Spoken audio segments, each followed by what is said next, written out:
À la Pointe-Buzaré, aux Amandiers, à l'avenue d'Estrée à Cayenne, des demandeurs d'asile d'origine cubaine, syrienne entre autres, s'installent dans ces quartiers depuis plusieurs mois. Une immigration qui fait réagir une partie de la population sur les réseaux sociaux, des messages racistes et haineux demandant des actions rapides et brutales des autorités. Je crois qu'au premièrement, tout le monde ici, je crois, est venu chercher de meilleures conditions de vie, mais aussi du travail. Nous aimons tous travailler, j'aime travailler, si je ne travaille pas, je meurs. Nous aimerions être comme tout le monde, avoir un emploi, c'est pour ça que nous avons quitté le Suriname. Lorsqu'un étranger qui a fui son pays d'origine demande à un autre État de le protéger, car sa vie, sa sécurité ou sa liberté sont menacées en cas de retour dans son pays, l'État doit répondre à cette demande, à condition que ces persécutions soient prouvées.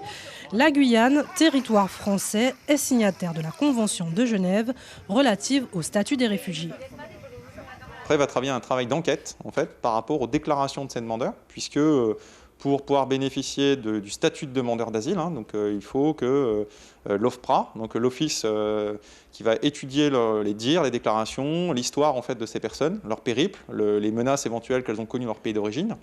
Voilà, toute cette enquête va durer un certain temps, il y a une instruction du dossier, et après, donc il y aura une commission qui va se réunir, la Commission nationale des demandeurs d'asile, qui va statuer sur le cas de ces personnes, pour vérifier si, oui ou non, elles peuvent accéder au statut de demandeur d'asile.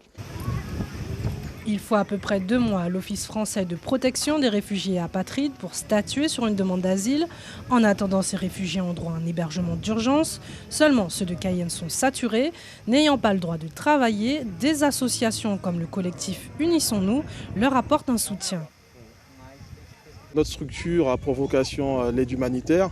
On a été obligé d'agir auprès de ces personnes en apportant en fait, les besoins de première nécessité, les besoins substantiels, les besoins primaires, vitaux même, en apportant de quoi manger, de quoi boire, de quoi se vêtir, et aussi pour l'hygiène corporelle, de quoi se laver, se brosser les dents, car c'est vraiment reconnaître l'humain dans toute sa dignité. Seuls 30% des demandes d'asile obtiennent une réponse positive de l'État.